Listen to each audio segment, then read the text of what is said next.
Pull those belts down tight one more time, warm up those tires, hit your marks, and let's go racing, boys and girls. Nascar, Indycar, Formula One, Formula E, and NHRA Racing Talk. This is the Championship Racing Network. Now here is your host, Steve West and Matt Nicholson, with producer John Myers. Indeed, the gang is all here. Producer John is over there on CRN Live on YouTube as usual. We appreciate all of his efforts to get everything up there. Matt and I are in studio, ready to roll here. We appreciate you joining us as well as I get ready to get my 57th trip around the sun. Yeah, it's amazing. F1 the movie, is it paying dividends? We'll fill you in on that. We've got injuries and, well, we're just going to call it firings that lead to drivers shuffling seats in the truck series. We've got IndyCar coldly looking at ice. Yeah, I know, it's a pun. I meant it. Kyle Larson's talking movies as well. We got more driver talk from the NHRA, and wow, so much more that we got to get to as we go through the course of this show. We are actually going to talk movies. This is going to be more of movie talk than we have done in a very long time on CRN, so it's a hybrid of the Entertainment Roundtable. Next. Stay right here for more on the Championship Racing Network.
Four tires and 2 cans of fuel, and we're back to more racing action on the Championship Racing Network. Let's say we get this thing rolling here this weekend. I'm Steve West. That's Matt Nicholson. Like I said at the top of the show, producer John on CRN Live on YouTube. So if you happen to go over there and check it out, number one, thank you very much for doing that. Number two, please subscribe and feel free to take part in the chat. And you can say hi to producer John over there. As far as Matt and I are talking about it here, let's get into the rather limited slate of racing that was last weekend. Only 3 of them. So not much on the track, especially in comparison to what was the weekend before. Xfinity Series in Iowa, Moonlighter Ross Chastain led the most laps at 120, but quite often we get to that point where the guy who leads the most laps isn't lucky enough to be the guy who's leading at the end, and that was exactly the case that we had last week. Sam Mayer. Sam Mayer moved to Haas factory team this past offseason. He's been threatening to win all weekend long, finally followed through with that threat. He gets his first win of 2025 after leading only 28 laps on the day, but he led the most important one, the final one. Held off Jesse Love, who claimed second. Chastain had to settle for third. Connor Zilic brought his ride home in fourth. We keep talking about these guys. Connor Zilic, Shane Van Gisbergen, they impress us a whole heck of a lot on the road courses. Right. We have been seeing a slow but steady progression of SVG on oval tracks. Connor Zilic, on the other hand, doesn't seem intimidated whatsoever. He seems to be able to have a handle on it. Doesn't matter, road, street, oval, picket. He's going to be good. He's going to be a threat. Considering you're in the flagship car of JRM, I mean, Doesn't hurt. no. But at the same time, you know, a good or great car is only going to make up for so much. If you're not good at a track, it's going to show. Yes, sir, it will. So absolutely. Got to give him a lot of credit for being able to do what he's been doing. Then you got Harrison Burton in fifth. Rest of your top 10, Carson Hocevar, Sheldon Creed, Ryan Sieg, Carson Kvapil, Christian Eckes. Updated Xfinity standings. Zilic on top, 5 wins. Justin Allgaier and Austin Hill, 3 each. Got a win each for Sam Mayer now, who leads those guys. Jesse Love, Brandon Jones, Sammy Smith, and Nick Sanchez. Drivers in on points, Carson Kvapil, Sheldon Creed, Taylor Gray, and Harrison Burton jumps up and into the playoff spot on points. He's 17 points up on Ryan Sieg. And after a really bad day in Iowa, the guy who was inside is now out. Jeb Burton, Harrison's cousin, he's sitting 19 back. That's not a good day. Nope. And I'll be real honest with you when I say this. I don't know how good he is at road courses. It's definitely not going to change much this week. Okay. I'll say that. And let's face it, time's running out. Sunday morning, Formula One got in their final race before their annual August break. They ran the Hungarian Grand Prix. Charles Leclerc claimed the pole, held the lead through the first round of pit stops, but things kind of took a turn after that. Pit stop strategy came into play. McLaren decided to do 2 different strategies, one for each driver. For Lando Norris, they decided on a one-stop strategy. For his teammate Oscar Piastri, they decided to do a 2-stop plan. That 2-stop plan the same as Charles Leclerc and his Ferrari team. So Norris was able to claim the lead when Piastri and Leclerc pitted their second time. But despite having much fresher tires, Norris was able to hold off his teammate, claims the win, Piastri settling for second. George Russell was able to get up and around Leclerc for third, relegating Leclerc to fourth. Fernando Alonso, who began the weekend with back trouble and didn't even participate in the first practice session of the weekend, finished in fifth. Maybe he needs to have more back trouble? Or are they zeroing in on something over there at Aston Martin? I will say this part of the sermon to the congregation. You're now starting to see Adrian Newey at work. Yeah. We're going to get into that during Formula One news, too. Rest of your top 10. 6, the rookie Gabriel Bortoleto. Sapper. Who knew? Then you got Lance Stroll, Liam Lawson. Max Verstappen could do no better than 9th. And Kimi Antonelli in 10th. Things are going from bad to worse over there at Red Bull. If Max Verstappen's best he can do is 9th, that's not good. Oscar Piastri holding the points lead, but it's now only 9 points up over Lando Norris, 284 to 275. Verstappen sitting in there with 187. George Russell up to 172. Charles Leclerc in 5th, 151. McLaren's 1-2 finish ups them to 559 points in the Constructors' Cup to Ferrari's 260. Game over. Yeah. I guess really we're settling for second here. Ferrari's 260, 236 for Mercedes. Red Bull still technically in the fight with 194, but they're punching with one hand tied behind their back. Then you got Williams with 70. Aston Martin's up to 52. Sauber's got 51 now. Racing Bull's 45, Haas F1 at 35, and Alpine's got 20. We're going to have to see how this August break does, because this could change a lot before the season is done. Very well could. How many times have we talked about the fact that short track racing is still not a strength of the Gen 7 car? Well, considering you're racing an IMSA car on a short track, it's not going to get much better. Yeah. Drivers seem to think that it's getting a little better. Passing at a premium last Sunday in Iowa, despite having the faster car and not needing to save fuel, pole sitter Chase Briscoe just could not catch, much less pass, the fuel-saving William Byron. He ends up claiming the win, and he was so close on gas, he ran out of gas on his post-race burnout celebration.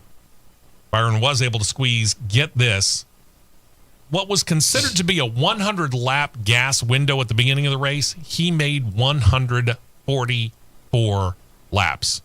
And he passed inspection post-race, so that means they weren't cheating. At least not that they could find. That's called flipping the switch. Yeah. Wow. Because there was enough in that reserve tank that's held in the reserve for the extra secondary fuel pump. There was enough in there to get it by, in which your on and off throttle time in Iowa, you can get a lot out of it. Yeah.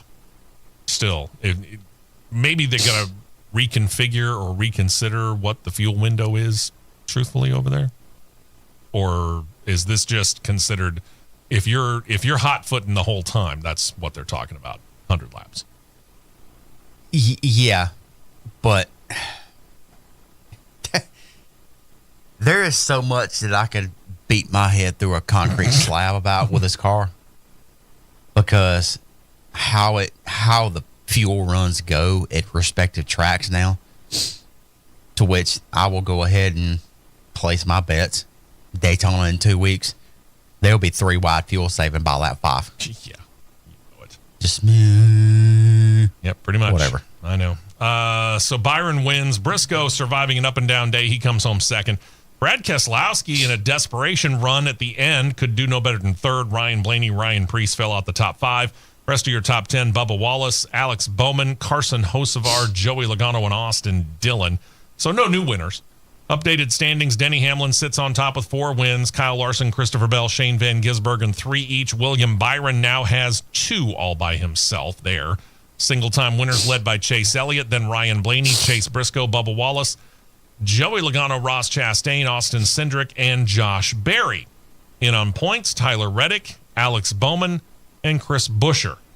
Buescher not really all that comfortable either. He's got a 23-point lead over Ryan Preece as they go into Watkins Glen. Then we got Richmond and Daytona. That's it, correct?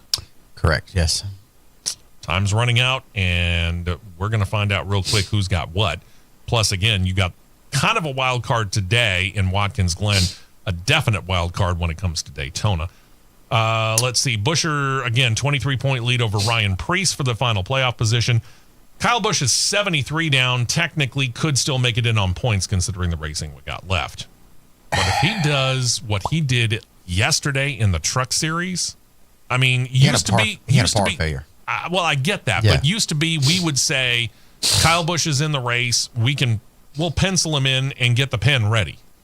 And he finishes dead last. Well, Spire isn't exactly setting the world on fire in trucks this year like I thought. Yeah, I agree with that.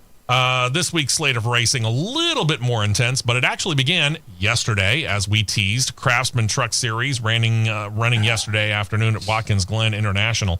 This is only the 3rd time since, 2000 that they've raced there? 2000, yep. And only the 7th time ever. Why the inconsistency in getting them to run there? I don't understand that. Well, it seems like that's the magic word with the sport nowadays. That's true. It was the Mission 176 at the Glen. Matt, how did it go? Well, let's get the results loaded up here. I know it was something of a demolition derby. Yeah, kind of was. But Daniel Hemrick, you missed your shot. Sorry, but you missed your shot. Respect you for racing somebody clean, but road course, it's a lot of take and less give. Yeah.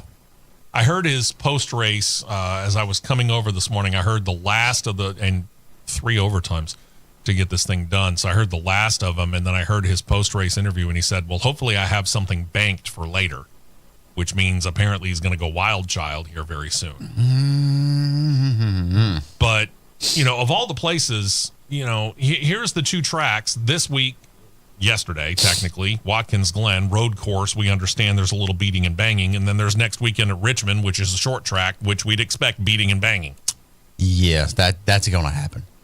But, of course, again, Corey Heim winning the race. We're all shocked. Not. Daniel Hemrick second, Gio Ruggiero third, Christopher Bell fourth, Tyler Ankrum fifth, Sammy Smith sixth, Ty Majeski seventh, Connor Zilich eighth, Matt Mills ninth, and Lane Riggs rounding out the top 10. Let's do a couple of things. I mentioned Kyle Busch. He finished 36th and last. There was, I think, Ross Chastain moonlighting. Do I remember hearing that correctly? You had Busch, might as well say Kligerman. He is. Parker Kligerman, yeah. Busch, we'll talk about that in a minute, too. Busch, Kligerman, Chastain, Buescher, and Bell. And all of the Sammy Smith too. All of them except for Bell sitting outside the top 10. Let me rephrase it. Going from the top down of the lineup: Bell, Sammy Smith, Connor Zilich. I don't know if you could classify William Sawalich as one because he's still so green. Yeah.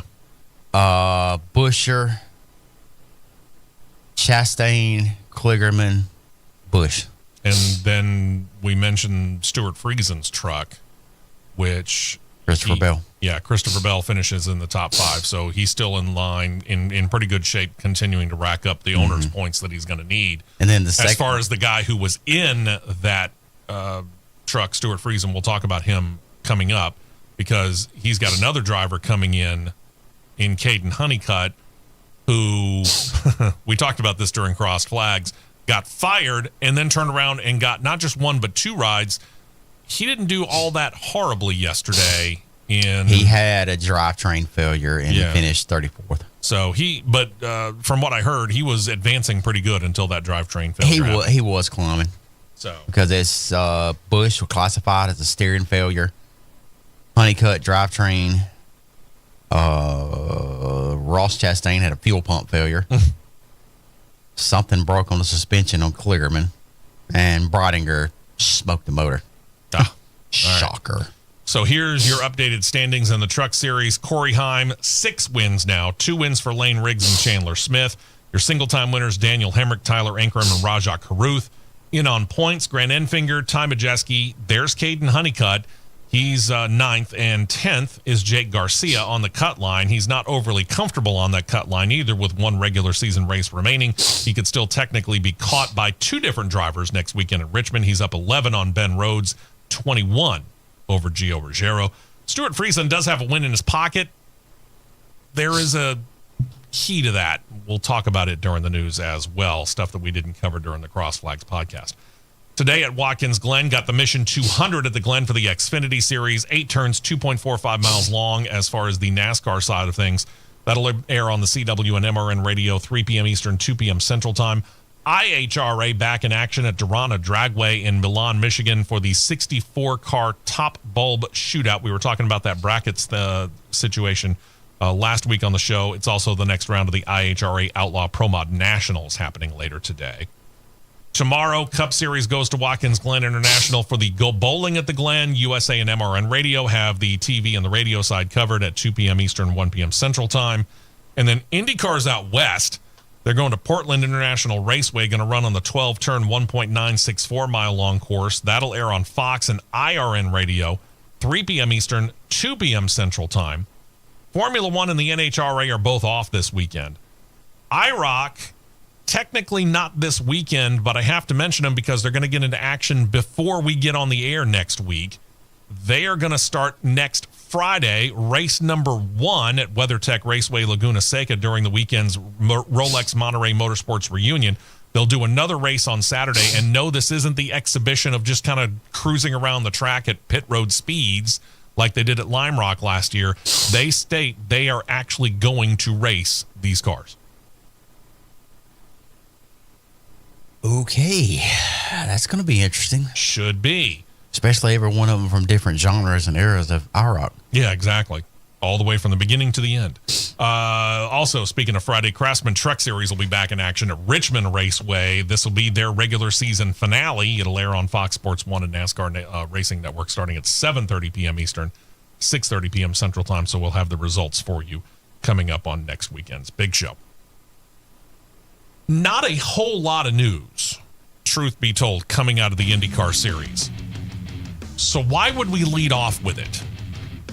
Well, it turns out that, well, the federal government and IndyCar aren't, shall we say, seeing eye to eye. A little bit. Yeah. We'll talk about that here in just a few moments. And on a lighter note, talk about how they're getting ready to celebrate the championship race in Nashville. Details next.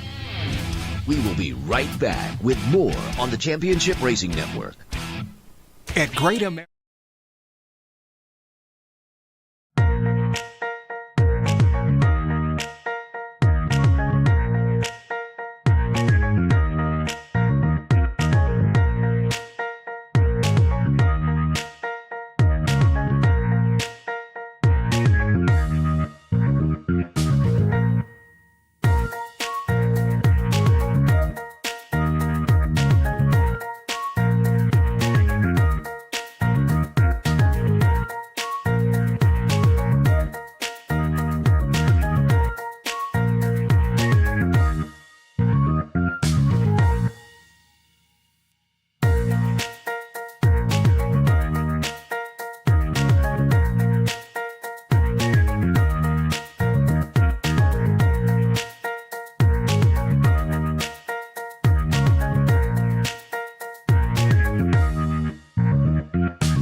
Action on the Championship Racing Network.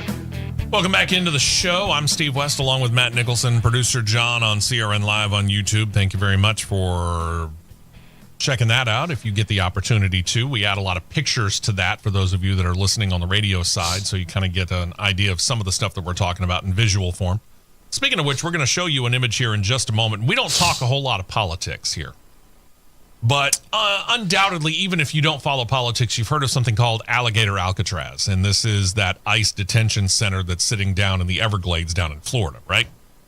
Well, that's not the only one that the Immigration and Customs Enforcement Agency, which is a department of the Department of Homeland Security, is planning to put up. In fact, this next one that they got planned has kind of grabbed the attention and, well, something of the ire of both IndyCar and Penske Entertainment. We'll show this to you right now. Producer John will put it up. This imagery is... it's creative. I'll say that, but yeah, they're not all that happy about it with IndyCar and Penske Entertainment. They used this to tout a new detention center that they're planning in Indiana that they have chosen to nickname the Speedway Slammer, despite the fact that it's not actually at a racetrack of any kind. The imagery that you see, and they put this up on their social media on Tuesday of this week, shows an IndyCar style racer, has the number 5 on the side of it. Not that you can really see the 5 that much. It is kind of sitting up there by the air intake. And it shows the ICE, well, the acronym, for lack of a better term. I almost couldn't think of that term. Showing that where you would put your sponsor names, right? Behind it, well, it's a prison-like facility. Let's just be real. The detention center is actually going to be in the small town of Miami, Indiana, which is some 75 miles north of the Indianapolis Motor Speedway at a facility that is specifically set up for holding these ICE detainees. Again, it is not going to be at a racetrack of any kind. IndyCar officials released a statement on Wednesday that read in part, quote, "We were unaware of plans to incorporate our imagery as part of yesterday's announcement. Consistent with our approach to public policy and political issues, we are communicating our preference that our IP not be utilized moving forward in relationship to this matter." The Department of Homeland Security, on the other hand, said that, yeah, we're going to just keep the post up. And their statement continued, quote, "An AI-generated image with a car with ICE on the side doesn't violate anyone's intellectual property rights. Any suggestion to the contrary is absurd. DHS will continue promoting the Speedway Slammer as a comprehensive and collaborative approach to combating illegal immigration." And apparently you said they doubled down on this by coming up with a new post. Yeah, that now has not 1 but 5 cars in it. Okay. If anybody's going to be anybody outside of IndyCar is going to be upset, is if it was me looking at that image and looking how the fence and the wall stuff is set up, the way the imagery on the wall is, that is kind of eerily similar to Gateway. 1. Okay. Yeah. Gotcha. 2, I'm going to call it like I see it. Sure. Go for it. It's not a good look to me. It's not a good look to me. Not going to disagree. Look at that car number real carefully. Yeah. Whose car number is that? I have to admit, I'm not sure right offhand. That is Pato O'Ward's car number. Oh, that's right. What country is Pato O'Ward from? Mexico. That's not a good look. I'm sorry, but that's not a good look. Somebody didn't think about that at all. Somebody that does not know the landscape of motorsports, period, did not think this over. Pato O'Ward, by the way. Sorry, but they didn't. Pato O'Ward was asked about this particular shot that we've got up on CRN Live. Knowing him, he probably laughed. He said he actually was not even aware of it. He didn't know that they had put it up. Go, don't look at it then, Pato. Yeah, just leave it alone. Don't worry about it. Here's the thing. Whether you like or hate Donald Trump, and I don't care which side of the aisle you're on, it doesn't matter to me. This is a racing show. I'm not getting political here. But whether you like him or not, here's the thing that the Donald Trump administration is going to do. They're going to do what they want to do, and it's the equivalent of damn the torpedoes, full speed ahead. Absolutely. They'll worry about the consequences later. Yeah. We'll see whether there are consequences. Don't think it will be. Maybe not. I mean, how much is this? How much is it worth it for IndyCar to try to pursue stopping any kind of imagery like this? I mean, really, what good does it do them? Not much. Not much, because they don't have the resources to stop it. Not really. No. All right. So let's get to a lighter note here. We are getting, strangely, already towards the end of the 2025 season for IndyCar, who, of course, will wrap up their season in Nashville, just as they have the past few years. And now they've teamed with Nashville craft brewery Tennessee Brew Works for what they're now calling the official beer of the Music City Grand Prix. It is being named the Grand Prix Blonde Ale. It's a limited edition offering. It's only available at the brewery itself in downtown Nashville starting as of yesterday as we are live, but fairly soon it will begin to be sold at select retailers in and around the Nashville metro area. It will also be, of course, available at the race the final weekend of the month of, August. You believe they're going to run their last race the last weekend of this month? And on Labor Day weekend. Yeah, exactly. Which is crazy. It's going to be available in 6-packs and 24-can cases. If you'd like to find out more, go on to the website, TN Brew, Tennessee Brew, tnbrew.com/beer/Grand Prix. In which it will probably be given out to in the media center just like beer was last year. It probably will be, yeah. I don't doubt that at all. All right, let's switch over to NASCAR and do some Cup Series news here. And this came out just yesterday. It came in after I had already let these guys know what we were talking about. News came out yesterday afternoon as we air live. Trackhouse Racing has come to terms on a long-term deal that's going to keep Shane Van Gisbergen driving for him for the next several years. Details weren't given other than the fact that it's a multi-year deal. Think about this, though. This seems to be very much what Trackhouse was looking for when it came to signing him a couple of years ago. SVG is in his technically rookie Cup Series season. Going into this weekend, he's burning things up. Look at his stats. He's got 3 wins already, and that means he's tied for the most by any rookie in any given season. 3 is the most. And we're going to a road course this weekend with 1 more yet to go, where he is certainly strong. I would definitely say that I would put a substantial amount of money on it. Now, I like my odds of winning my money back and then some. Sure. That he will break that record. Yeah, absolutely. As far as it is right now, those 3 wins this year, and of course the win in his very first race at the Chicago Street Course race a couple of years ago, he has 4 wins, which is already the most for any foreign-born driver in the Cup Series. Still has a third of the season to race effectively and claim more wins. So, yeah, he's doing all right for himself. I understand why they kept him long-term. And I get it. That was the smart move, if you ask me. Oh, sure. Yeah. Because there was no sense in bringing him in when you put him in the Xfinity car last year, full season, and then transition him into Cup. 2 different race cars. You've got to learn 2 different racing styles. Yeah. Granted, the road course racing style is pretty similar, has a lot of similarities, but from the technical side of the other tracks, short tracks, intermediates, even the super speedways, they race different. He's had to completely flip the script and transition again. Right. So that's the smart move. Give him more time to learn this completely different craft that he's completely not used to. Right. And we can already pretty much surmise what's going to happen next year as far as the lineup is concerned. I think that's an all but a given. Yeah. I mean, yeah, right now we can still call it speculation, but with the seat open and with the kid that's down there in the Xfinity Series that's looking real sharp anyway, we just talked about Connor Zilic. It's 2025's worst kept secret. Yeah, pretty much.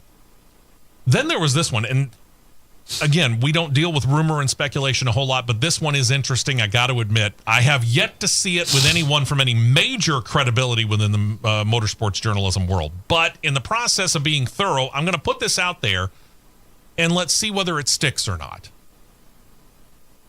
Because if this does, this is a strange move after only a year.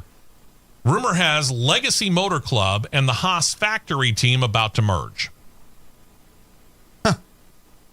Now, this is, Haas factory team has been a team in turmoil over the last couple of years.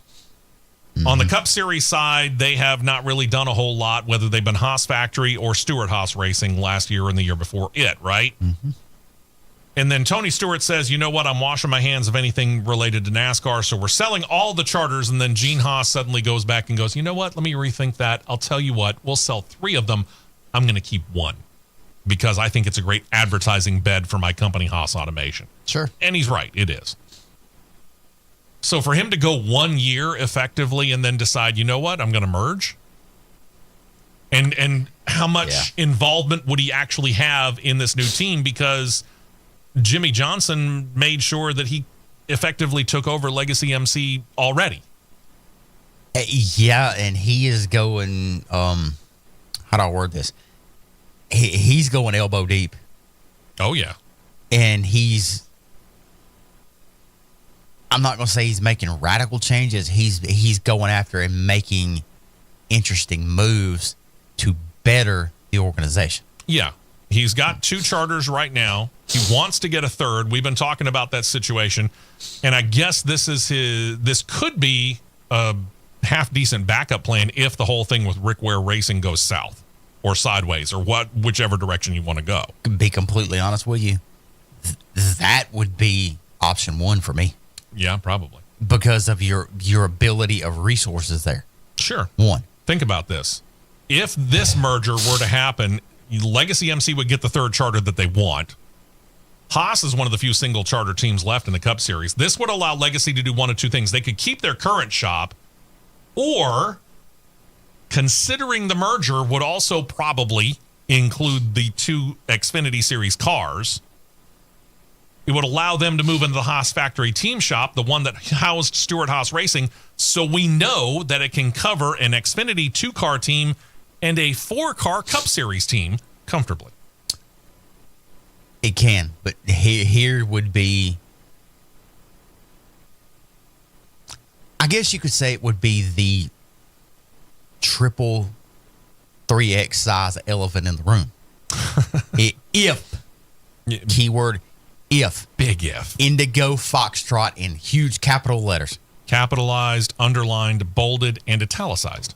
Yes, and now how with iPhone words go, when you type text messages out, you can do it in like big italicized and they'll jump at you. That too. Do they stay with Toyota or go to Ford? It's a good question. All good questions. Because if they go to Ford, if they go to Toyota, if they merge and stay with Toyota, Ford's Xfinity program is essentially dead. Yeah. All they've got is dead. RSS. It's essential. That is, they do what they can with what they have, referring to RSS with Sieg. Sure, yeah. But they can't be the little engine and try to be the 15 engine train to pull the Ford train down the Xfinity track. Yeah, if you're the only engine pulling the Ford train down the track, you're hurting. Yeah, you're one engine trying to pull 40 cars. You can't. And I'll be honest with you, I don't know this. How involved was Jimmy Johnson with the team in making the decision to take Legacy to Toyota? Him and Cal Wells was big in it. Because Cal Wells is there and Cal Wells has a deep tie to Toyota. So it would seem like they would want to stick there. It seemed like they would want to, but with seeing chirps, and everybody knows that's my word, chirps, that Carson Kvapil may be about to move to Penske, and their Xfinity car comes back. Does Penske throw 2 out there to offset what they lose, offset what Haas may take away? Yeah. It's a guessing game. It really is. But as you said, the ones that are throwing this out there they don't have zero credibility. They have negative credibility. Yeah. Again, we're only dealing with this for an opportunity really to just kind of debate whether or not this would be a good idea if it were to happen. And I'm not so certain right off the bat that Gene Haas is going to be all that keen on doing this. The last person I see doing something like that is Gene Haas.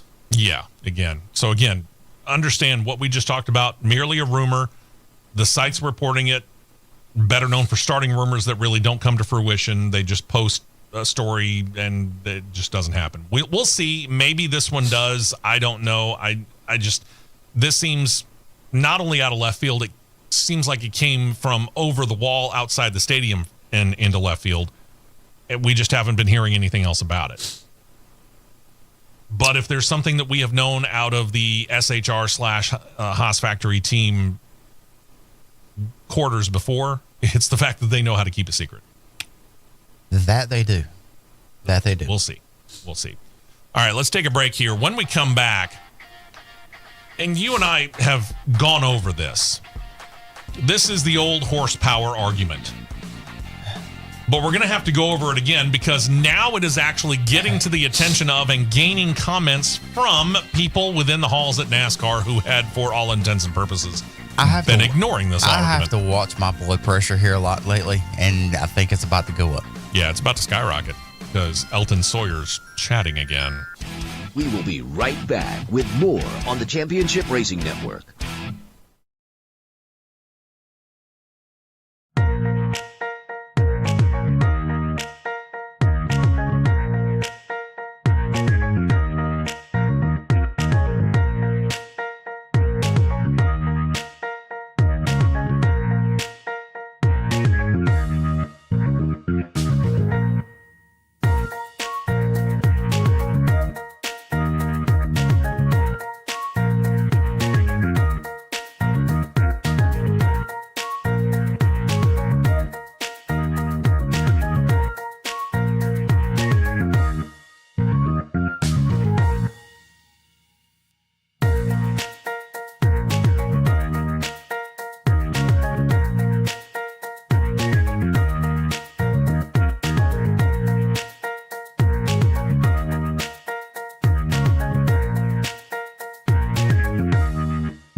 Go, go, go. We're back to the Championship Racing Network. Hey, welcome back in as we continue on here talking about the Cup Series here. And we've been talking about this because there needs to be something that allows these cars to separate out. Is it as simple as horsepower? Maybe. But the drivers that have been calling out for horsepower have been getting louder and louder and louder. And truth be told, people who talk about it, like we do, they're getting louder as well. Could it happen? Yes. Will it happen? According to NASCAR Senior VP of Competition, Elton Sawyer, not this season.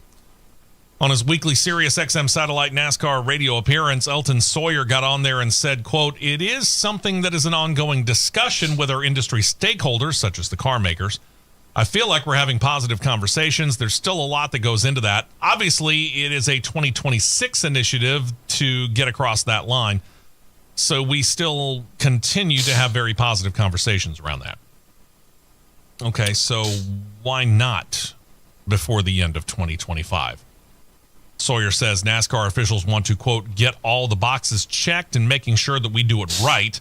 We still have to make sure that that's first and foremost, that it is the right thing," which we believe that it is. We've gotten feedback from a lot of different stakeholders. Some have a stronger opinion than others. So you have to weigh all of that as well. So he's basically hearing from everybody who is saying, yes, let's do higher horsepower. Is that what you're gathering out of what we just read from what he just said? Stop using. Wait, let me back up. I'm going to put this message out to Patty Moise. Okay. Take Elton in front of the biggest mirror you have in your guys' home and slap him across the mouth about 5 times. You both drove in the era of higher horsepower. Oh, yeah. You know higher horsepower forces someone to have the thing called car control. Yes. If you got a low horsepower car, I'm going to give an example here.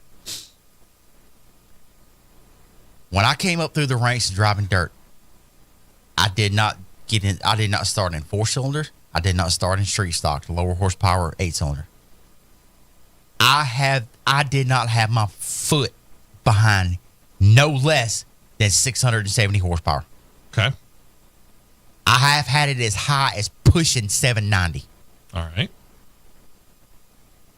First time I got in a car that had a crate engine that did not crack 450, I was a fish out of water. Because I did not know. I was like, well, okay, this car is really stuck here. Because all you had to do was plant your right foot and just go. Mm-hmm. Yeah, if you're used to 200, 250 more horsepower, maybe more than what you're getting, yeah, you understand how to do car control through the steering wheel and your foot. You're barely cracking the throttle just to set the car where the car will take a set and your right foot would plant, which would therefore cause the right rear to get planted too. Mm-hmm. That's just enough to set the car, and it's just yeah. How many times have we heard this year that for all intents and purposes they can keep their foot planted around some of these 1.5 mile triovals? That should not happen. I mean, I get it to a certain extent at a bigger track like an Indy where you burp the throttle going into the corner, or a Pocono, you burp the throttle going into the corner. Talladega, Daytona, obviously you don't. Atlanta, you really don't. You should not be able to flat foot a lap, period, at Kansas. No. Or Texas, or Vegas, or Charlotte. Kansas and Vegas I'm using Kansas and Vegas because of the banking differential. Yeah. And your momentum. But I'll throw those other ones out there as well. But Elton, stop using, we got to listen to the stakeholders. No, you're the rule maker. You listen to your competitors. What the competitors are telling you what will work is simple. Do it. I guarantee you. I can guarantee you. I don't know who exactly the head engine builder is at TRD.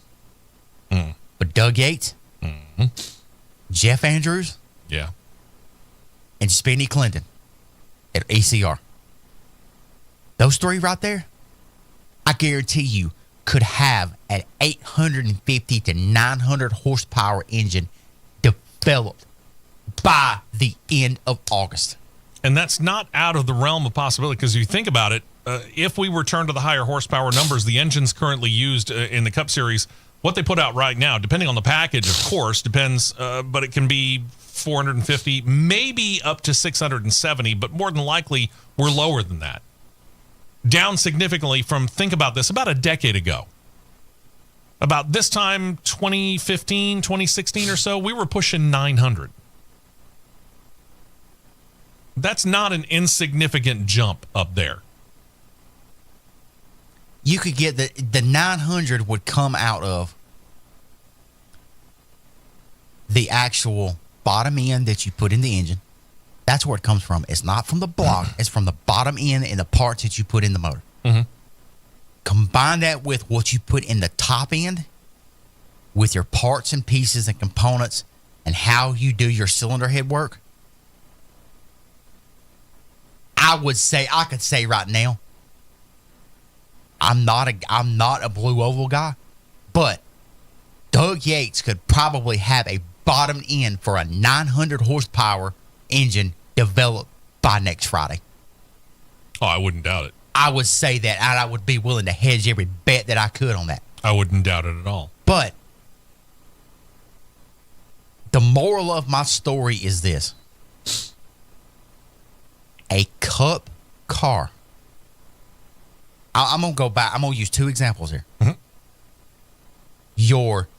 Basically your single A level series, ARCA. Exactly where you're going with it. Should not be 2/10 quicker at Iowa than a Cup car. Let's go ahead and look at that number that he's talking about right there, because I'll give it specifically. He called it A-ball to the Cup Series Major Leagues, and he's not wrong. If you think about it, Major Leagues is the Cup Series, AAA's going to be Xfinity, AA is going to be the Truck Series, Single A would be ARCA, correct? All right. Chase Briscoe claimed the pole, his fifth pole of 2025 at Iowa in the number 19 Joe Gibbs Racing Toyota. He pulled a lap of 23.004 seconds. Pole for the ARCA Menard Series at Iowa, 22.901. Okay, so a 10th. A 10th at a short track is a lot. Why in the heck is an ARCA Menard Series car even a 10th faster than a Cup Series? I don't care what track it is. Do you want to know what? Do you want to know why? By the technical, by the actual dyno sheet and parts, and by how an Ilmore engine is versus what a 670 Cup motor is. By technicality, Ilmore is a bigger horsepower motor than Cup. That's sad. Because Ilmore, if I'm not mistaken, puts it, I think is like 715, 720. That's sad. Ish. Somewhere in there. That is truly sad. The next part right here is the key phrase in this all. This is we're about to quote former NASCAR champion, Cup Series champion, turned Fox Sports analyst, Kevin Harvick, who has been ever since this Gen 7 car came in. And remember, he was driving at the beginning of the Gen 7 car. He has been screaming that this car needs more horsepower. And, of course, he's got his Happy Hour podcast as well. And he said on that podcast this week, quote, Cup cars need to go way faster. The ARCA car outqualified the Cup car. The slower you go, the harder it is to pass. There's no reason that the Cup car should be the slowest thing there on the weekend. I didn't look to see what the Xfinity poll was. Hold that thought. So we'll let him look that up, because it is intriguing to think about when you say we have effectively everybody that I can tell telling NASCAR, raise the horsepower. Give them, pick your adjective there. Xfinity cars? Put more horsepower under the hood. Everybody's telling it, and NASCAR's sitting there waffling. Xfinity poll. 2364. So they're even slower. They're even slower. They got their butts kicked by an ARCA car. They're even slower. While we're on this, the AA car got its butt kicked by the ARCA Menards car on pole. Really? Here we go, right here. This is what I'm looking for. Here we go. Load up.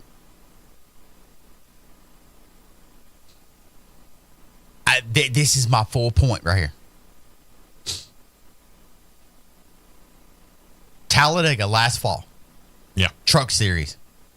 Oh, yeah. Pole time was a 54:48. For a big brick in the air. 54:48. Remember that number.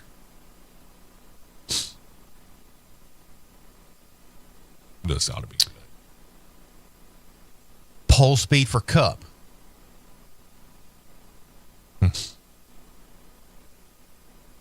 The 54:48 at 175.76. Okay.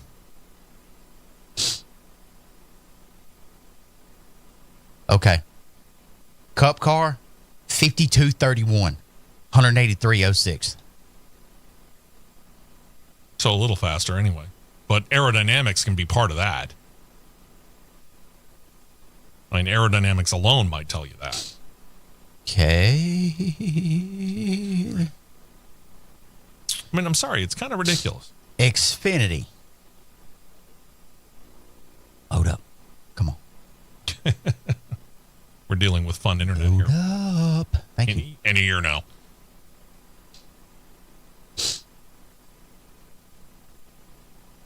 Xfinity 5257. When it comes to super speedways and horsepower, the Cup cars, I'm sorry, and I will die on this hill. The Cup cars should not be qualifying no less than 190. I'll just put it on a more simple basis. If the top of the stock car ranks is supposed to be the Cup Series, why is it slower than any other division? I don't care which division it is. Super speedway, you should not be no less than 190. That is a 50.4 second lap. Seen it before. We've seen it before. We've seen faster than that before. And I get it. They're freaking out about, speeds and the cars flipping over. I get it. So you're trying to run the razor's edge of hoping to not have the cars flip over. But at the same time, these drivers are supposed to be the best at what they do in stock cars. That is called, and this is going to be my TED Talk where we go into break. Okay. When you put a 5-point harness over your shoulder and you cinch that strap under your chin and put that helmet on, ladies and gentlemen, that is called inherent risk. I don't care. That car can flip. You can hit the wall. You're taking inherent risk. You're taking the inherent risk of you might not get out of that 5-point harness. It's a reality. Yeah, it's true. It's a sheer reality. But when they're taking these cars from an aerodynamic standpoint and they're basically hanging parachutes as a spoiler, you can look at the TV and go, oh, their spoiler ain't but that tall. Incorrect. There's a piece of Lexan there that goes about that much taller ahead of it. Mm-hmm. You got a parachute. And now they're adding all this other stuff on there, these little side fins and whatever. You're making the parachute that much bigger. Case in point, 2019? Yeah, I think so. Pretty sure it was 19. When they put the lip on it? Well, yeah. When they sit there, we get the call up in the booth, and it's good old RB. Hey, boys, get ready. They're making a rule change in between practice here. Practice is going to be delayed to accommodate for the rule change. Yeah. Okay, why are they making the rule change? Because we got engine builders screaming at the top of their lungs. And this was the year they went from the restrictor plate to the tapered spacer. Mm-hmm. And you got engines that sustain running 87, 8800, which those engines, some of the components, you're flirting with going into meltdown mode. Yeah. Correct me if I'm wrong, we were right about 200 miles per hour top speed? They were like 201, 202. Okay, so it was like 201, 202. So then we found out exactly what they were going to do. They were going to take the spoiler and put a lip on it. Yeah. So this L bracket effectively that went over the top of the spoiler. And what did I say? He said, you're going to make them faster.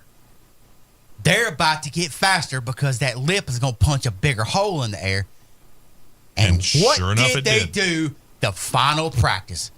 Close Ladies to 205. and gentlemen, there was a 206 mile an hour lap up there. Yeah. And there were, close to half the field over 204?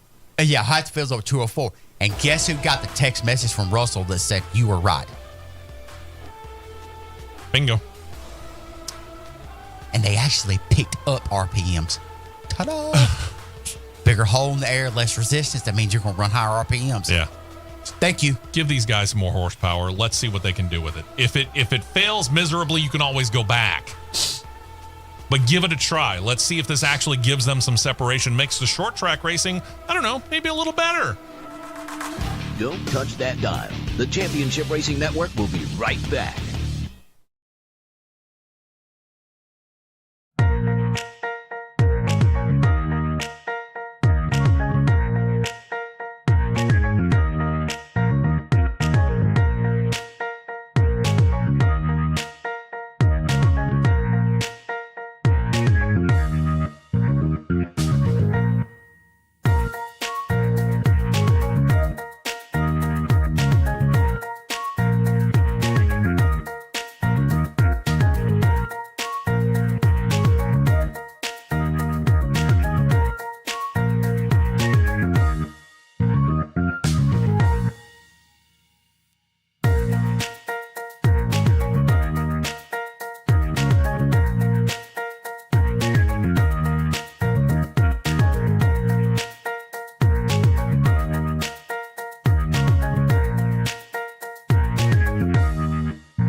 more racing action on the Championship Racing Network. Welcome back in. Hour number 2 getting underway here. Matt and myself, Steve West, in studio. Producer John on CRN Live on YouTube. We appreciate you checking us out, whether it's on 95.1 The Mountain or on CRN Live, or maybe you're doing both so you can get the pictures too. We appreciate it. Interesting to note, we were talking during the break how Matt's planning on going over to Atlanta, taking in a baseball game. Because we had a baseball game at Bristol last weekend, and now things are in a rush to get things back into racing shape. Official stats. Atlanta Braves took on the Cincinnati Reds last weekend at Bristol, drew a new regular season record crowd for a Major League Baseball game. The stats say 91,032 people, with a whole lot of people with a, let's just say, obstructed view. That was Saturday night. Yeah. For sure. As soon as the game ended and the two teams took off from the last great Coliseum, as Bristol Motor Speedway terms itself, the work started to remove the baseball field. So, yeah, it got rain delayed. They finished it Sunday. Mm-hmm. Did they play the second game there, or did they rush to go back to wherever the home team was, whoever was the home team? Sunday was played at the track. Okay. Yeah. All right. So here you go. Work begins, got to remove the baseball field. Once that's done, then you got to get things set up to go back to racing. You got to rebuild the pit walls. All that Pennsylvania clay that was used to create the playing surface on a level field is now going to be repurposed outside. The gravel that was under the clay will be now used in the parking lots. A whole lot of the material, 2x4s, plywood that was used to make the grandstands. This is kind of cool. The grandstands that were set up behind home plate and down the third base line, that's actually going to be going to assist the Hurricanes, victims of Hurricane Helene, who are still trying to rebuild from the devastation of that storm system. And remember how long ago that was. Yeah. So that's a cool thing that they're doing, is that they're basically giving it to them. MLB's donating the turf from views from the game to East Tennessee State University. Nice. Good stuff. Steve Swift, who is the Speedway Motorsports Incorporated Senior VP of Operations, said, quote, "It is difficult, but it's things like that it gives us a challenge, and we like challenges. They have less than 6 weeks. They have less than 6 weeks to do the job, as NASCAR is scheduled to head to Bristol the weekend of September 12th and 13th. That includes the Cup Series Saturday night race and playoff races for both Xfinity and Cup. Scheduled to be ready for the race weekend is to be done on or before September the 7th, and that does include a couple of days built in for delays like weather. Just like everybody asked Bob, Bristol does have lights. Oh, so, yeah. They're going to be working a lot. Watching the game, it was, from an atmosphere standpoint, it turned out better than I thought it was going to. Yeah, and that's basically the impression that I got from everybody who watched it or was there. And to the ones that sat actually behind where the third baseline is in the stands for the track, mm-hmm. I think I would have picked the better seating. Because you had a fully obstructed view, and the only thing you had to rely on was Colossus. Yeah, exactly. And if you're looking at the picture that's on CRN Live on YouTube, you can't really see. You can kind of tell where Colossus is. Yeah. But it's not overtly apparent right there. So, yeah, you were kind of watching TV while you're paid that money for that view. But But you were part of something historic. True. But I was extremely surprised because I picked up and watched where they suspended play, and I picked it up and started watching it on Sunday. I was being in East Tennessee and knowing how thick the air is up there from humidity and all that rain. Sure. I was surprised how the ball was flying. Jumping. Oh, the first home run, 3-run shot that was hit, it bounced off the concrete going down out of turn 2. Okay. It sailed. Cool. Well, we're about to show you another picture here on CRN Live on YouTube because a lot of people are kind of curious as to what might be next for something special like this for Bristol. Keep in mind, they just a few years ago set the college football record for game attendance when they had Tennessee Volunteers versus the Virginia Tech Hokies. Now we got a new Major League Baseball game record for attendance. Reports have the NHL looking into how well the track and Major League Baseball handled the logistics of holding the game there over an upcoming winter, potentially. Swift said of that possibility, quote, "We've shown with football and now with baseball being here that things can take place and we can do the things that nobody would even think about." Now, for the record, that picture right there is the all-time NHL record holder for attendance at an NHL game. It's the 2014 Winter Classic between the Detroit Red Wings and the Toronto Maple Leafs that was held at Michigan Stadium on the campus of the University of Michigan. The attendance reported that day 105,491. Now think about Bristol for a minute. Hockey field, little bit more hockey rink, little more open, kind of like, say, a college football field. Actually, tighter. Tighter, I get it, but still more open. Sure. Okay? They don't have to build those grandstands behind home plate and down third base line, in other words. So you got this full whole stadium there. You could put it dead center. And then think about how many people Bristol can hold just in the grandstands as they are, not even thinking about adding any more. You could add more because technically hockey rink much smaller than a football field, right? 160? Not out of the realm of possibility. And you put the Nashville Predators in that game. Give it something of a home. Somebody put I see somebody say, if you do that, make it to where it's Nashville and Carolina. So when you put the sticker up, it goes NAS and car. I like that thinking. I like that thinking a lot. But if I'm Marcus Smith and Steve Swift, I'm thinking of going after doing another football game there. Sure. But shattering your record that you set. Okay, so you would go college again. Go college again. Okay. Who are you thinking about pulling in? But put your perimeter, have your field set up, and wherever the perimeters of the field for field of play, have it set up to where there's no obstruction there. Just hear me out. I'm listening. Find a way somehow to funnel your seating down as tight as you can and go after 200,000 at a football game. Jamming some people in there. You can't tell me though. That could happen at Bristol. Sure. Yeah, it could. And if it's me, I'm going to say I'm going to be the dumb one that's crazy enough to do it. Okay. When the year cycles around, and it will cycle around in a good time to where there's no motorsports events interfering. Mm-hmm. Tennessee and Alabama. Ooh, third Saturday in October. You would annihilate that record. Yeah, you would. I agree. Back to the actual, well, I say actual. We're going to get back into talking about racing, but this time racing movies. As we were approaching the end of the 2024 NASCAR season, one driver, Kyle Larson, talked about, for example, a possible one-off drive in the Australian Supercar Series, but he cited a long season, backed out of any ride, took some time off. That's not stopping an Australian Supercars team by the name of Tickford Racing, and you probably haven't heard of them because Australian Supercars isn't the biggest thing up here yet, but they continue to make noise because we continue to get those drivers like SVG who are coming over from that series, right? Mm-hmm. Well, Tickford Racing has let it known that they are actually pursuing what their series calls a wild card entry, and they would love to get a Cup Series driver to fill that wild card entry.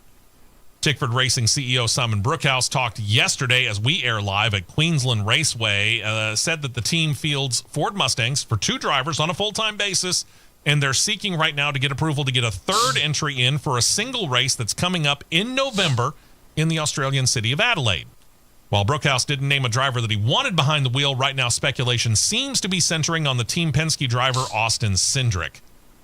The schedule this year might be a little more amenable, too. Brookhouse said this, quote, "We tried to do it last year, but the timing just didn't work. Obviously, the NASCAR season finished very close to Adelaide. This year, there's a little bit more of a gap, a little bit of water going on into the bridge, and while nothing's been confirmed, we are certainly working towards the possibility of it happening." As for the car, he says it's ready. They actually have a third car out there. It's been road tested. It has run at a couple of enduro races already this year with Super 2 drivers. Think they're AAA behind the wheel. He continued, quote, "We are working with Ford Performance, and they're certainly working through the drivers that they think would be best. Ultimately, we're going to leave it in their hands. We are not particular about the driver. We are really partnering with Ford Performance if it goes ahead. So I think for the relationship between NASCAR and supercars, this is a great opportunity there to start it. It's just my own personal thoughts that if next year you could have a Toyota, a Chevy, and a Ford going around with NASCAR drivers, it would be great." Watch him send Frankie Muniz. Yeah, Sorry, go for it. watch him send Frankie Muniz. And if it was me, that would be the one I would send to get more seat time. Sure. Absolutely. Yeah, this is an opportunity for you to get some of those drivers, the younger drivers that you feel are the up-and-comers, get them more seat time, and let's go see what you can do. Yeah. I agree with that. Yeah. All right. I've been asked this question a whole lot of times. Matt, you were there for one of those. We were doing, at my other job, we were doing a guest spot on Breaking Bread. And we got asked about the best racing movie ever. Now, this is obviously subjective, but I've been asked this question more than once. What's your favorite racing movie? The other one is, what is the best racing movie? Now, my favorite racing movie, that's personal. Best racing movie, though, is subjective. Because what I think makes a movie great, you, Matt, producer John, you, the listener, the viewer, you may not feel the exact same way. Okay? So I get it. It's an opinion. But then we go to Kyle Larson. Kyle Larson this week appeared on a podcast called Games with Names. It's hosted by former New England Patriot wide receiver Julian Edelman. And when they got to talking about racing movies, Larson named the very familiar Days of Thunder as his favorite. And probably, like many, it is a favorite of many people. I hear a whole lot of people say Days of Thunder is their favorite. And it's up there for me. Yep. Okay? Yep. Other movies he called out for being very good. 2010 documentary on the F1 legend Senna about Ayrton Senna. He admitted he has not yet seen the new F1 the movie, which just became Brad Pitt's biggest grossing movie of his career, the one where he's the primary star anyway. And then they came up to the subject of Talladega Nights, the Ballad of Ricky Bobby. Boy. Larson said this, quote, I mean, I like the movie. I think it didn't do anything good for our sport. I think it turned our sport into a joke, unfortunately. But that's one of the many most popular racing movies. I feel like the rest of the world, and that's what they think about our sport now. His Hendrick Motorsports teammate, William Byron, actually backed him up on social media, said, quote, 100% should not be the first thing that people think of. All right, let's talk about this for a second. I know this for a fact. When they went, the producer, director, and Will Ferrell went in to pitch Talladega Nights, the Ballad of Ricky Bobby, to the movie studio. Their exact pitch was, Will Ferrell does NASCAR. That was it. Will Ferrell was a very well-known name by that point in time, established in movies. We knew him from Saturday Night Live, but was established in movies. Okay? We knew him. We knew what kind of movie he was going to do. So when you hear the pitch of Will Ferrell does NASCAR, are you thinking it's going to be a serious film? No. Absolutely not. You and I were asked how much of Talladega Nights, and I want to say they said how much of Days of Thunder too. But they specifically asked how much of Talladega Nights is reality. And I looked at them straight and went 0%. There's not one iota of reality in Talladega Nights as far as how things would happen. Just doesn't happen that way. Doesn't work. You want to know the two closest things to reality are, if everybody wrecks out, you're not running across the finish line to figure out who's going to win. It's going to be the last person that was leading. So they got that part of it right. And they got right who was doing the Victory Lane interview at Talladega Superspeedway, and it was our good friend Matt Coulter. Effectively, that's about all they got right. Everything else, pure, made up for fun. And I get it. It was for fun. I enjoyed the movie. I was part of the movie. I spent 3 days on the set. Got a massive sunburn out of it. And about $250. But it was a lot of fun. And I enjoyed watching the movie. I got a lot of laughs out of it. But no, I didn't take it as serious in any way, shape, or form. And anybody who thinks that Will Ferrell's going to take anything seriously needs to check that at the door. let's talk about Days of Thunder for a minute. I can unbite my lip now. How much of Days of Thunder, and I have to admit, it's been a while since I've really thought about this, but how much of Days of Thunder would you consider to be reality? It's bigger than zero. I'll admit to that. Way bigger than zero. Considering as many times as I've seen the movie, and considering the couple times that when we went to Darlington, the couple times that we went, we got I'm not going to call it a crash course, but we got a history lesson. Interesting choice of words. We got a history lesson of how many days the movie was filmed at the track, how many cars actually got used, where Tom Cruise stayed at Darlington. I would go as far as to say probably 75% of it is reality. Yeah. The biggest problem that both you and I have, and we said this practically at the exact same time, one time, and I can't remember exactly how it was asked, but it might have been something like, what's your biggest problem with Days of Thunder? And you and I basically said in unison, the amount of shifting. Yeah. That is a pet peeve of mine. Yeah, we get it that shifting a race car adds somewhat to the drama and puts you inside the cockpit of the car. Well, sure, yeah. But, folks, you ain't doing that much shifting at Daytona. Phoenix, Daytona, well, considering what car you're in. Yeah. But Daytona, Phoenix, Richmond, Rockingham, Darlington, yeah, you're not. No. But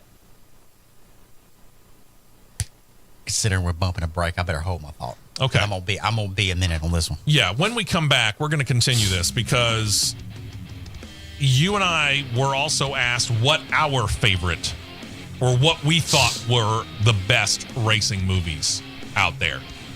And there's a couple of them. There's a couple of really good ones.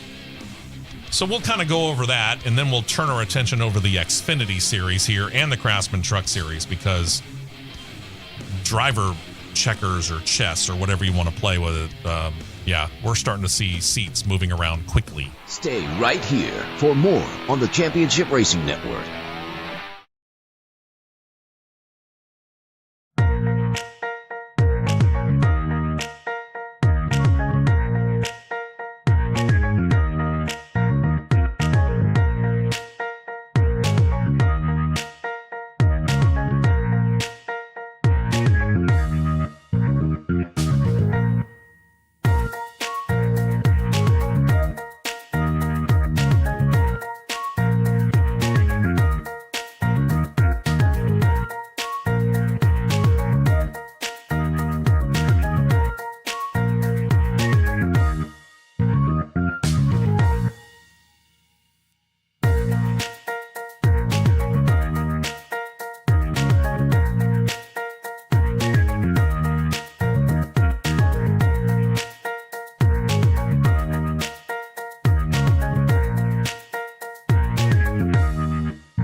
back out to the track for more action on the Championship Racing Network. Welcome back into the show. Talking a little bit about racing movies, and there's actually a lot, and there are a lot more than what you probably would think if you really kind of went back in time. Steve McQueen was well known as a massive racing fan. James Dean was a big racing fan, although he didn't really do movies about them. James Garner, an actor who was big into racing as well.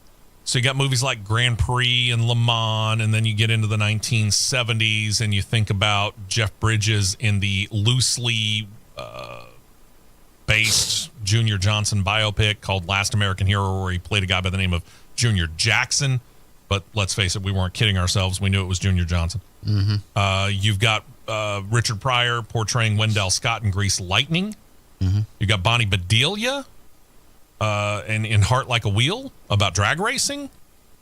Yeah, there actually is a rather surprising number of them. Then you got stuff like, let me think, Six Pack, which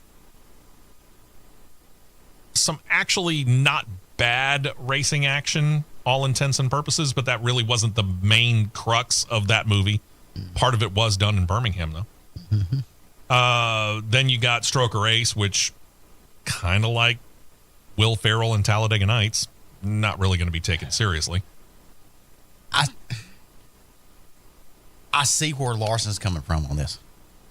My first disclaimer of this, don't dig too deep of a hole that you can't get out of making the quotes on this. Sure. When you've got F1 with the likes of movies like Rush, Senna, mm-hmm. especially. Now, granted, Senna's a documentary, but still. Yeah, documentary, but along those lines. Yeah, exactly. Still very well done. The F1 movie. From an IndyCar standpoint, the only one you can put in that category is Driven. And sorry, no. Yeah. But I see where he's coming from, because when people think of movies about stock car racing, the very first thing they're going to say is that. Yeah. That has zero basis of reality. Yeah. If it's not Talladega Nights, it's Days of Thunder. Yeah. It's going to be one of those two. And unfortunately, Talladega Nights of first initial reaction has surpassed Days of Thunder. Yeah, absolutely. It's unfortunate in the sense that a comedy that is on the basis of stock car racing has surpassed something that has reality-based scenes in it. If you follow what I'm saying. Yeah, sure. So that's probably where the push for Days of Thunder 2 is coming into play. Right.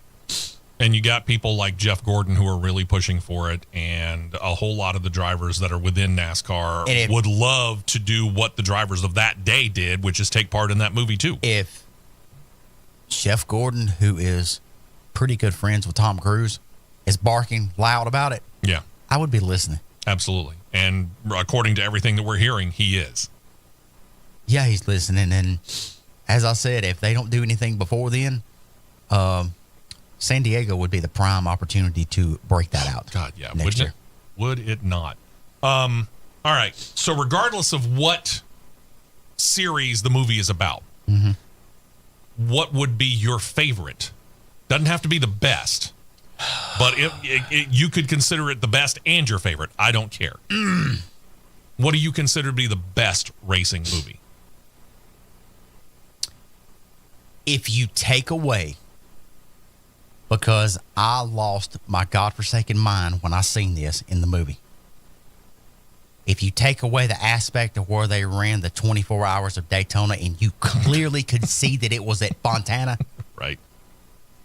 Ford versus Ferrari is very solid. Ford versus Ferrari is very solid. I might go just because I loved the ability for him to take what he filmed mm-hmm. and take actual film footage and make it match up so well.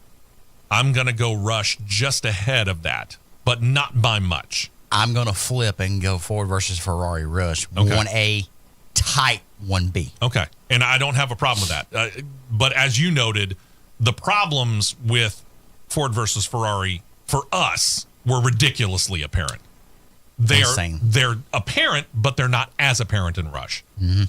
If you're going to go best NASCAR movie, what would you choose? Without one single shadow of a doubt, Days of Thunder. Okay. I'm going to go back even further, and I'm going to go back to that one that I mentioned about Richard Pryor starring in Grease Lightning, the story about Wendell Scott. It's been a long time since I've seen Grease Lightning, but I would say Days of Thunder and Grease Lightning 1, 2. And I'm like you. It has been a number of years. It's probably been easily a decade since I saw Grease Lightning. Mm-hmm. I would love to watch it again, but I remember it so well. It hit me so well as being such a well-done movie that is what I would put there. Because and our biggest problem, I think, is the fact that we do have something of short-term memory. Yeah. What was the most recent thing that we saw that came to racing? And I've said this. I said it when I reviewed the movie here on this show in F1 the movie. The racing action was fantastic. Yeah.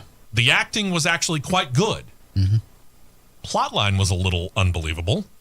Yeah. And that, to me, was the biggest drawback to it, was that the overall plot was just too much of a stretch for me to go to. Sure. But very good movie, not great. All right, enough entertainment around it. Mm-hmm. All right, Xfinity Series news here, and NASCAR, despite suspending Austin Hill for that race due to reckless driving at Indianapolis Motor Speedway, took his waiver request to remain playoff eligible and granted it.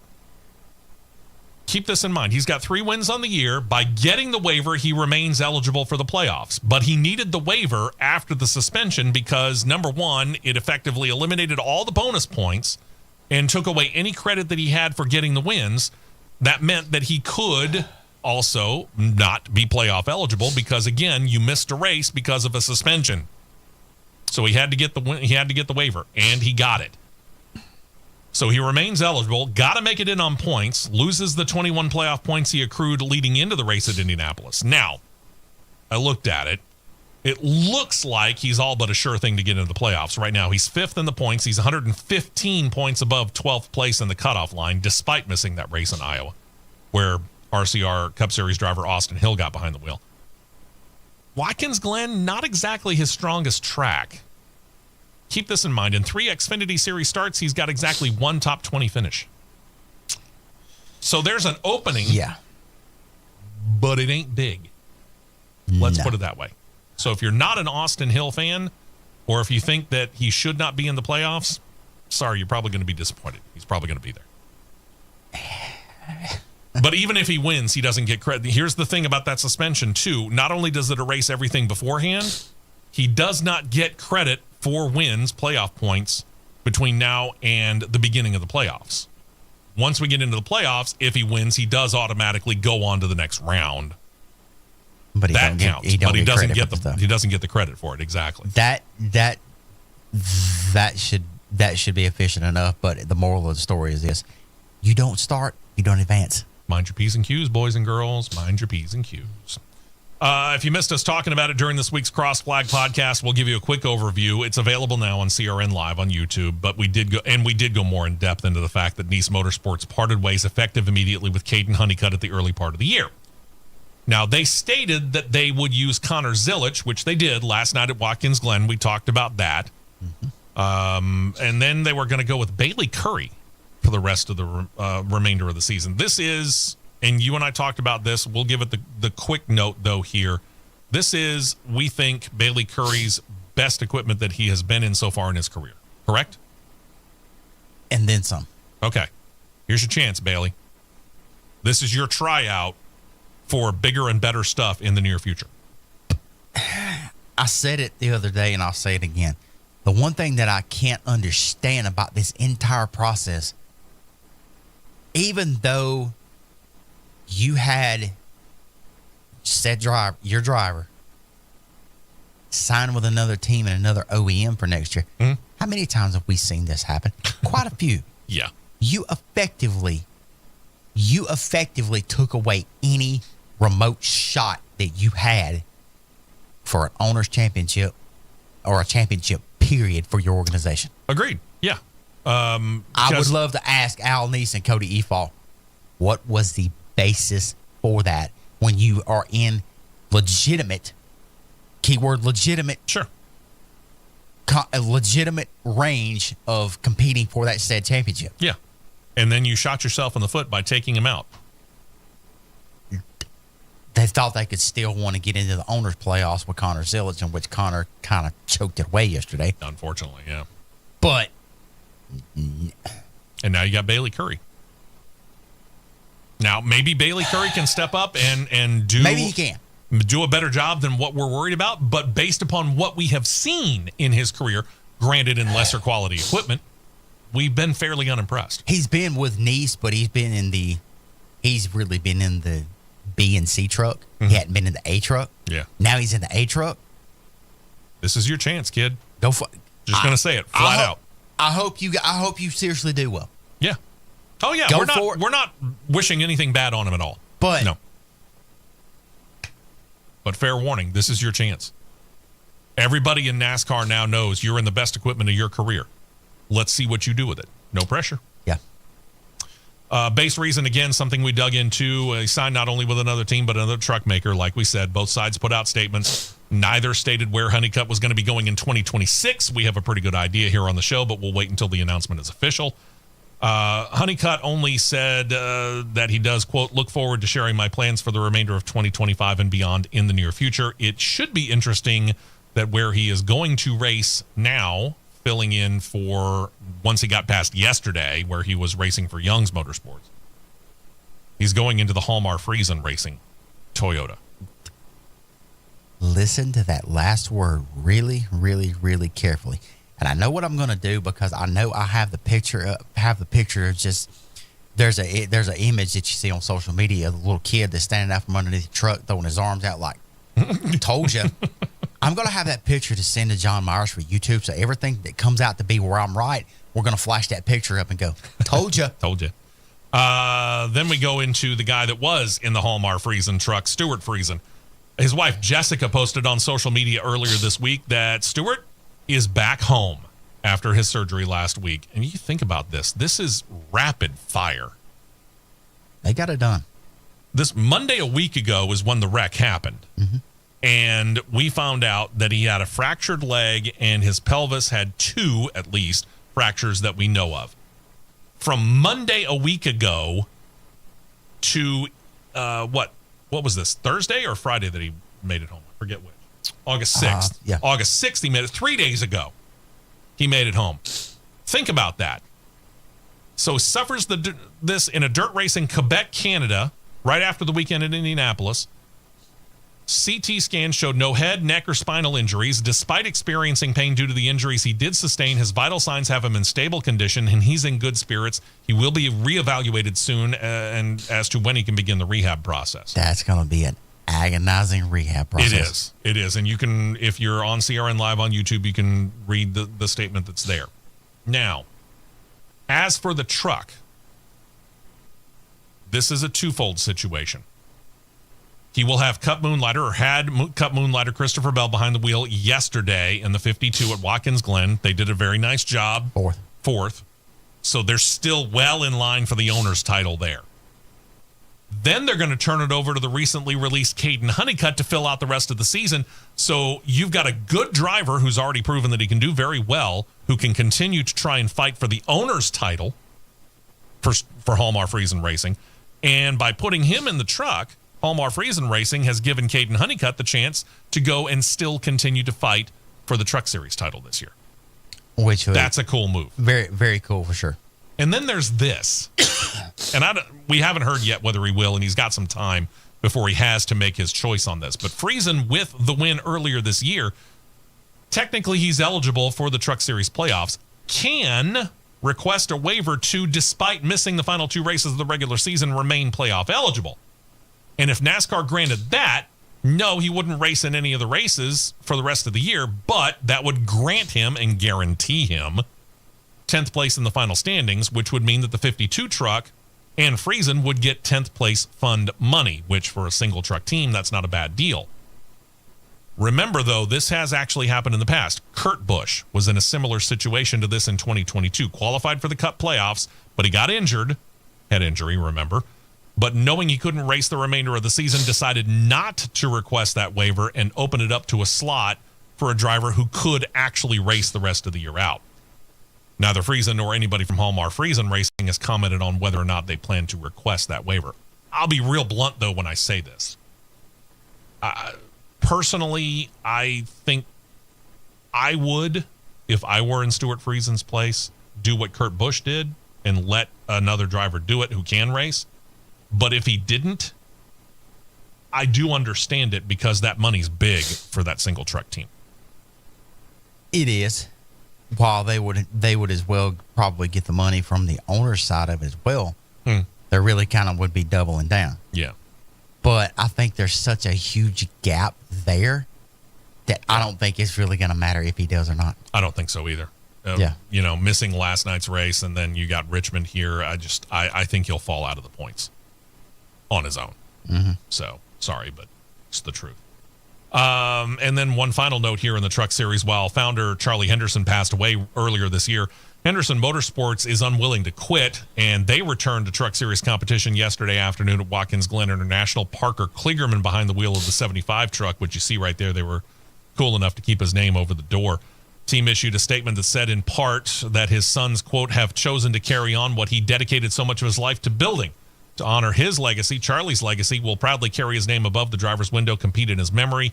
We miss you deeply, Dad, and we hope we make you proud. Unfortunately, the truck didn't last night. They had a mechanical problem. They did. But that statement right there tells me they may not be done racing this year. They won't. Come on, bring it on. Let's go. I root for you, and I hope things go well. For sure. Let's go ahead and take a break here, and then we'll wrap up everything. We got some Formula One news. We got some NHRA news, even got some Formula E news. We'll try and get to it all here before we wrap up this edition of CRN. But right now, let's take this last break. When we come back, we'll talk Formula One. Mercedes talking about their suspension situation. And if you remember what we talked about last week in the fact that they were reverting to an old one, how good did it help? Did it help? Talk about it next. We will be right back with more on the Championship Racing Network.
Go, go, go.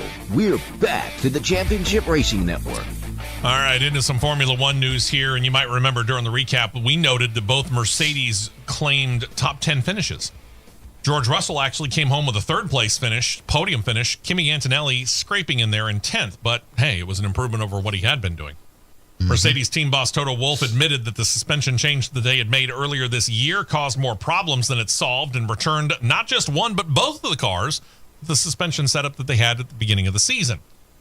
What have we been warning about on this show for so long?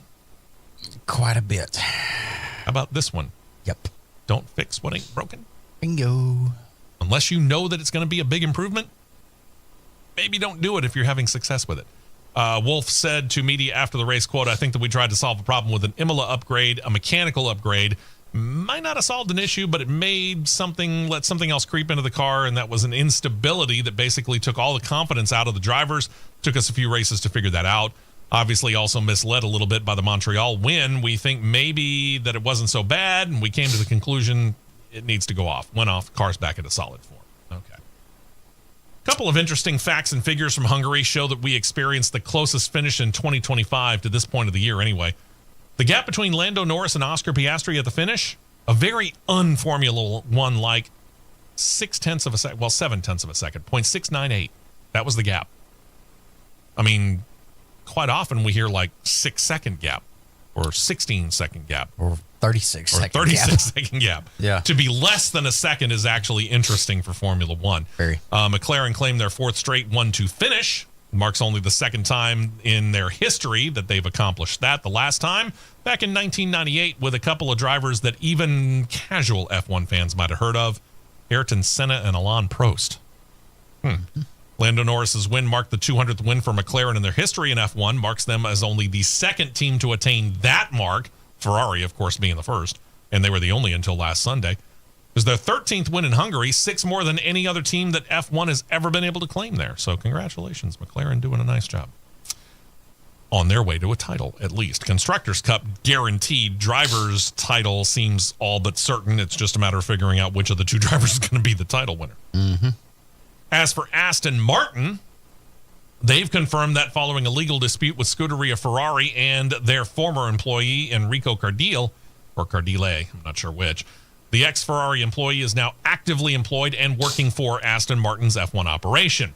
Enrico, as I'm going to call him now, at the time that he left Ferrari was their technical director, but he left the operation midway through the 2024 season after coming to terms with Aston Martin on a new deal. Well, Enrico and Aston Martin knew that he was going to have to sit out for a time. No compete clause. Can't get away from it in Europe. They call it a gardening period. But Ferrari officials earlier this year went a step further, went to court, said that Enrico's contract, number one, ran through the end of 2024, so therefore needed to be enforced until July 18th of the year after, this year. And then the team stated that they discovered, quote, our former employee was already violating the non-compete with Ferrari, whose purpose was to precisely prevent other F1 teams from gaining an unjustified competitive advantage by hiring Enrico earlier than allowed and causing irreparable harm to Ferrari. They finally came to an undisclosed settlement, and since the gardening period has already come to an end, Enrico, Aston Martin officials stated, has begun his duties officially at their shop. In a statement to ESPN, the team, Aston Martin, said this, quote, we are pleased that a resolution has been found and that Enrico can move forward with the team as we look forward to 2026 and beyond. Now, think about what Aston Martin is doing here lately. And this is why we were talking about them earlier on as a team to watch out for. Enrico's just one of several hires that the Aston Martin team owner Lawrence Stroll has made in the last year or so. High-profile signings, including the likes of F1 designer, noted F1 designer Adrian Newey coming away from Red Bull. Former Mercedes engine boss Andy Cowell.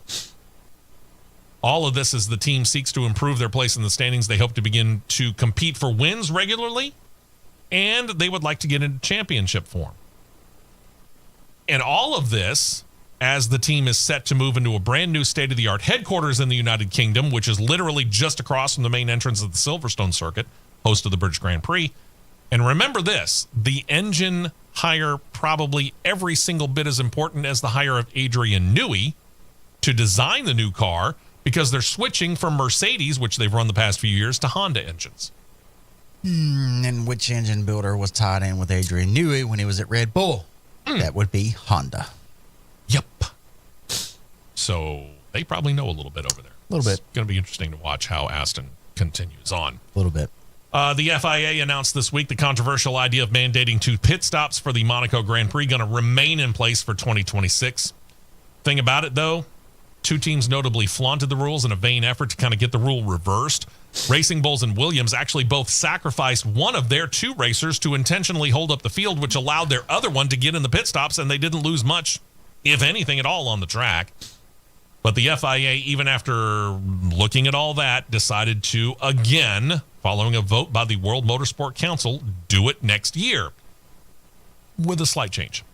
The new for 2026 rule reads, quote, for the race in Monaco, each driver must use at least 3 sets of tires of any specification. That includes the set they start with, and then, of course, the 2 mandated pit stops with tire changes. What about that intentional slowing down of the field? Well, the FIA single-seater director, Nicholas Tombatsis, talked to Autosport.com this week, said, quote, first of all, we don't think what we saw in this year is necessarily the thing to repeat or the thing to aim for. There is an issue to be addressed. At the moment, the 2026 rules still include the 2 pit stops, but we are in August, and Monaco is in June of next year. The intention will be to discuss it more in the Sporting Advisory Committee. Well, could this then be a placeholder rule? Well, Tombatsis seemed to verify that speculation, said, quote, it has always been our intention to see what can be done. Clearly, there is a track issue, meaning that overtaking is almost impossible, if not impossible. That is the root of what's the cause of these issues, not whether or not there are 1 or 2 stops or something like that. It was always a secondary aspect. Clearly, the request to the teams is to be creative and positive. We at the FIA are not sold on any particular solution just yet. If there are proposals that will make it better, then we'll definitely support them. This is one of the topics that will be discussed with the Sporting Advisory Committee and the F1 Commission in the next few meetings. Effectively, though, what you've done is you've placed a rule in effect that has no teeth, because you said right there, we're going to talk about it more, and it probably will change. It'll definitely change. Like you said, it's got no teeth whatsoever. Yeah. And again, if your intent is to make these drivers go instead of holding up the field, you haven't addressed that problem. Yeah. Now, there is some good news. Again, here's next year, where we get the new engine rules, right? You get all the new, the new cars, like Audi comes in, takes over for what is Sauber now. Cadillac comes in. You get the switch, Aston Martin getting Honda engines and so on. And, Ford becomes the engine brand, at least on the engines that are going to be used by Red Bull. You get all that, and you're technically getting a new car, which is shorter from front to back and slimmer from side to side. So it's not as wide, it's not as long, which might help a little the ability to pass. Yeah. It's not a radical change by any stretch of the imagination, but it's a start in the right direction. Sure. Towards at least allowing some room on the F1 track at Monaco, which doesn't have a whole lot of room anyway. But no, they haven't addressed this problem yet. It's still a problem. Yep. Going into next year. It's got to be. They got to do something about it. And 2 stops, I don't think, is your answer. Nope. Sorry to say. Holy stacked Group 2 and Xfinity qualifying. Good grief. We'll talk about that in a moment. Real quick, let's wrap up what we're talking about in Formula One. And while F1, the movie, may not be the biggest blockbuster of the year, yeah, I know we're talking movies again, it has been doing quite well at the box office, thank you. It's 7th in moneymakers last weekend domestically, meaning the U.S. and Canada. Brought in just shy of $175 million so far in the U.S. and Canada. Around the world has performed twice that amount. Worldwide take, $558 million and still counting. Currently sits as the 8th highest grossing film of the year around the world. And all of this has helped Liberty One's already rising status in the motorsports world as well. Liberty Media reported a bump in second quarter revenue from Formula One alone. Again, they hold the commercial rights to the series. What kind of revenue bump did it give Liberty Media? According to J.P. Morgan Chase, they said they can't put an exact figure on it right now, but it appears to be in the mid-teens of millions of dollars for the second quarter alone. That's a lot. This is why NASCAR needs a more serious movie like A Days of Thunder 2 if it can be done in a quality manner. Absolutely. All right. Xfinity Series, maybe a little bit surprising in the fact that we do have Shane Van Gisbergen moonlighting, but he's not the top of the charts. No, Connor Zilich in practice had 7 We're shocked. tenths of a second on That's the the field. shocking part. The fact that it's Connor Zilich is not shocking. The fact that it's 7/10 over second, Yeah. that's the shocking part. But Group 1 is on track qualifying now, and this is Group 1. Why I said, holy stacked Group 2. Yeah. Group 1 is Kaz Gralla, Austin Green, Anthony Alfredo, Jeb Burton, Matt DiBenedetto, Thomas Annunziata, Stephen Parsons, Josh Balicki, Daniel Dye, Kyle Sieg, Jeremy Clements, Dean Thompson, Blaine Perkins, Brennan Poole, Ryan Ellis, Preston Pardus, Glenn Reen, Garrett Smithley, and Austin J. Hill. Whew. Hello. Okay. Group 2 is Group 2 is like loaded with atomic weapons. Uh-huh. Yeah, because now you got Connor Zilich and Shane Van Gisbergen in one. Yeah. And that's just the start. Yeah, Kaz Gralla is fast in Group 1 right now at a 1:11.7. Not surprised by that at all. He is a very underrated road course racer. Extremely. Let's turn our attention to the NHRA, where there was another injured driver out there by the name of Sean Reed, Top Fuel racer who a few weeks ago suffered a violent crash at the Northwest Nationals outside of Seattle. Reed said he is planning on being back in his ride when the chase for the championship gets underway in Reading, Pennsylvania for the Reading Nationals. This is a timetable that means he will miss 2 races. The Lucas Oil NHRA Nationals in Brainerd, Minnesota, then the Cornwell Tools NHRA U.S. Nationals in Indianapolis. Now, as opposed to NASCAR, which requires drivers to apply for a waiver if they miss a race, the NHRA has no such regulation. Reed, who suffered 2 broken ribs and had his right index finger at least partially amputated. You can see a picture of it on CRN Live on YouTube. I've seen the whole thing's gone. Yeah, I chose that picture because I wanted to go discretion. Yeah, that's the least For graphic. me, discretion was the better part of valor on that. I could have given you a much more graphic picture than that. Yeah, he lost his whole index finger on his right hand. He is currently sitting 10th in Top Fuel standings. He's 148 points above 11th place Ida Zetterstrom. Now, the top 10 make the countdown, so Reed's not guaranteed to make it. 100 points is up for grabs in Minnesota. 150 points is available at the U.S. Nationals in Indianapolis. And on top of that, JCM Racing, which has run Zetterstrom on a part-time basis this year, said that they are indeed sending her and her Top Fuel ride to both Brainerd and Indianapolis to see if she cannot put herself in to the countdown and knock Reed out. Well, right now, entry list that I've seen, Brainerd has a short field. Very short field. So as she in almost only, automatically qualifies. as in only 12 cars. Yeah. So she almost automatically qualifies to make it into the eliminations. Yeah. And then it's just a matter of how high up she can finish. Indianapolis is that old classic saying everybody and their mama and their third cousin shows up in Indianapolis. Yeah. So it's Make hay at Minnesota while you can, exactly. young lady. Exactly. Reed said this, quote, "We didn't run Sonoma, the event immediately following the Seattle race for obvious reasons, but I intend to be race ready and back behind the wheel by Reading for the first race of the countdown. I have a pin in my thumb, which will come out later this month, and have been in regular contact with Josh Peterson, who's NHRA's VP of Racing Administration. I feel confident I'll pass all of the NHRA's required medical clearances and be reinstated in time to run all 6 countdown races. I wish you the best. Go for it. Wish you the best." Speaking of returns, the winningest driver in Top Fuel Division history is set to make his return to the division at the U.S. Nationals in Indianapolis. Getting into the Rick Ware Racing entry with sponsorship from American Communications Construction is one Tony Schumacher, returning to the track where he has 10 event wins. Schumacher said, quote, "The U.S. Nationals has always been special to me. I'm grateful for the chance to return to Indy with Rick Ware Racing and American Communications Construction." His 10 wins there, by the way, 1 shy of the all-time mark in NHRA competition. Frank Manzo has 11 event wins in Indianapolis and a top alcohol funny car. So he's trying to tie at least that. I'll say Sean Reed had an interesting pick to fill in for him at Brainerd with Jordan Vandergriff. Yeah, nice pulling choice. Jordan Vandergriff away from Fox to get him behind the wheel. Yeah, not a bad choice. Yeah. And then there's Jasmine Salinas. She's also getting back behind the wheel of a dragster in the U.S. Nationals. Jump into a dragster that's going to be run by noted crew chief Joe Barlam. It's going to bring along Scrappers Racing team member Adam Cave. Salinas insists that she intends not only to run the U.S. Nationals, but run the remainder of the year. Keep in mind, the Salinas family team Scrappers Racing shut down earlier this year after getting off to a good start, and she's been sidelined looking for funding since. She says she feels like she can get the funding up to finish out the year. Good for her. Nissan Formula E has confirmed both of their 2025 drivers are going to be back with them in 2026, so they're going to continue on with Oliver Rowland and Norman Nato pairing up. Again, this will be a third year in a row for that pairing. And while we don't mention people going for land speed records often, we want to note that the head of the organization that puts on the annual Bonneville Salt Flats land speed event got killed when he lost control of his own vehicle named Speed Demon 3 at about 300 miles per hour. His name, Chris Raschke.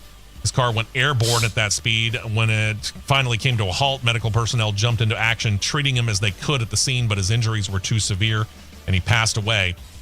In a previous version of his Speed Demon vehicle, he posted an average speed of 446.716 miles per hour in what the team called the, quote, fastest piston engine / wheel-driven car in the world.